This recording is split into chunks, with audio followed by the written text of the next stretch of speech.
Hi guys, it's me again, Cecilia. Welcome back. Magre-review tayo ng product guys. May iba kasi sinasabi or nagrereklamo sila na bakit mahapdi yung product, bakit ganito ganon yung product. Guys, alam nyo, kapag hindi nag-react yung balat nyo sa produkto, lalo na sa unang pag-apply, walang effect po yun. As in, mababa po yung grade na nilagay na gamot para kuminis kayo. Kasi, kaya tayo gumagamit ng product para gumanda at kuminis yung balat. So, kapag walang reaction sa unang apply sa balat nyo about sa product na to, napakababa po ng grade na nilagay doon. So, ayan siya guys. Ang ating ginamit na camera ngayon, hindi ako gumagamit ng may filter na camera ngayon guys, as in yung original ng iPhone cam yung aking ginamit. So, ito ngayon, ito yung isi-share ko sa inyo, guys. Ito po yung serum ng Dermo Republic. Ayan siya, serum ng Dermo Republic. Kita nyo na? So, ayan yung purpose ko kung bakit ang ginagamit ko ngayon ay yung yung ating original cam para makikita nyo yung aking ipinapakitang product. And then, eto naman yung toner. So, eto ngayon siya guys. Ayan yung toner niya ha. Medyo madami yung toner kasi pwede kang maglagay ng toner thrice a day. Etong toner na to. Pero yung serum, pwedeng twice a day lang. Paano i-apply? So, ayan siya guys. After mong maghilamos or maligo sa umaga. Pagkatapos, pwede ka ring mag-toner sa tanghali. Tapos, yung serum naman sa umaga at gabi lang. Kasi di ba naglilinis tayo? Naglilinis tayo sa gabi. After mo maglinis, maglalagay ka ng toner at pagkatapos itong serum. At syempre, wag niyong kakalimutan na mag-sunscreen talaga. Kasi di ba kapag nagsa-sunscreen ka, importante yon. Kapag nag-a-apply ka ng beauty products, importante talaga yon guys. Kailangan talaga sa lahat ng beauty products na in-apply nyo sa mukha nyo or sa buo nyong katawan, kailangan nyo talaga ng sunscreen or sunblock. Yun yung pagkakamali ng iba na gumagamit sila ng rejuvenating set pagkatapos hindi sila gumagamit ng sunscreen, kaya naman may itim-itim sila sa face. Kagaya ko guys, nung una gumamit ako ng rejuvenating pero hindi nahiyang sa akin, kaya naman hindi po pwede sa akin ng rejuvenating. Kasi matapang ang rejuvenating, aminin natin yon. Talagang as in binabalatan or binabago niya yung balat natin, pinapalitan niya ng mas batang balat. 'Di ba? As in, parang binabakbak niyo yung balat natin. So, eto ngayon siya, guys. Itong Derma Republic na ito yung pwedeng gamitin sa mga dry skin, ito yung pwedeng gamitin sa mga merong acne or mga may maraming pimples, lalo na yung may maraming patsi-patsi or dark spots, dark spots mga may, dahil yun sa hyperpigmentation kung bakit nagkaroon tayo ng dark spots. Kaya nga, ang sabi ko lagi sa inyo na gumamit kayo ng sunscreen kasi ang sunscreen talaga, perfect talaga yun. Alam nyo guys, sa totoo lang, para sa akin kahit hindi na ako gumamit ng mga beauty products or kung ano-ano man yung set na yan, basta meron ako sunscreen. Kasi guys, alam nyo, yung sunscreen, pwede nyong gamitin pang lotion yan. Oo. Kaya ako, mas malimit talaga, may sunscreen ako. Kahit anong sunscreen ba yan, pa yan, basta mahihiyang siya sa balat ninyo. Oo, sa totoo lang. Basta hiyang sa balat nyo. Kasi may mga sunscreen din na hindi hiyang sa inyo, pero eto ha, eto yung sasabihin ko, liliwanagin natin. Merong sunscreen na hindi hiyang sa balat ng face.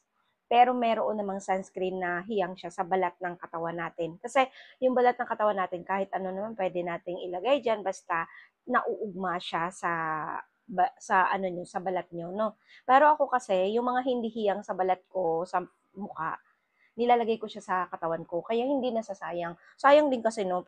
Sayang yung pinambili mo dun pagkatapos, importante kasi yung sunscreen talaga. So, ayan siya mga mi, kapag ito ginamit nyo, ayan, partneran nyo lang talaga ng sunscreen. Kapag kayo may kapag gusto nyo kuminis yung balat nyo, etong Dermo Republic, subukan nyo. Kasi guys, marami na nakasubok dito. Actually guys, ito hiniram ko lang siya. Hiniram ko lang tong Dermo Republic na ito dahil ang gumagamit ito, maraming pimples dati. Yes, opo, marami siyang pimples. At pagkatapos, ito talaga yung ginamit niya. At yung sunscreen naman niya, ang ginagamit niya ngayon ay Hikari sunscreen. Yung ginagamit ko. As in, may video ako niyan ano, pinromote ko rin dito. nireview ko rin dito yung about sa Hikari sunscreen na yan. So, iyon yung ginamit niya. At hiniram ko to sa kanya. Sabi ko, akin na nga, mukhang ang ganda niyang i-share. So, ayan siya guys, kapag may marami kayong dark spots, maraming pimples, pwedeng ito yung i-maintain nyo guys. Kasi pwedeng pang maintain talaga to. Kasi may ibang mga beauty products na hindi po talaga siya pwede i-maintain, di ba? Iwasan nyo po yung may mataas ang hydroquinone. Like hydroquinone product. Halimbawa, may product na mayroon siyang hydroquinone. Bawal po yun i-ano guys, i-maintain. 1 month lang ang pinakamataas noon ang pag-a-apply noon guys. After noon, tigilan nyo na. At kapag hindi pa rin natanggal or nawala yung skin problem nyo, like mga spots kung bakit gumagamit ka ng hydroquinone or rejuvenating, tigilan mo na. Ibig sabihin nun, hindi iyon ang gamot o pang-solve ng problem mo. Ibig sabihin nun, may iba pang mas malalang problem yung face mo kung bakit hindi nawala yung spot dahil gumamit ka ng rejuvenating, no? Itigil mo na yon. Ibig sabihin nun, kailangan mo na lumapit sa derma. Guys, derma po talaga makakasagot sa mga mas malalang itim-itim din sa ganito natin. Huwag kayong basta-basta gamit lang ng gamit, lalo na mga rejuvenating. Ay, delikado talaga guys. Pagkatapos hindi kayo gumamit ng sunscreen, delikado po talaga. Mas lalala lang. Kasi may mga nagreklamo talaga sa akin na bakit ganito yung dark spot ko, hindi pa nawawala, yung itim sa face ko, hindi pa nawawala, kahit gumamit na ako ng ganyan.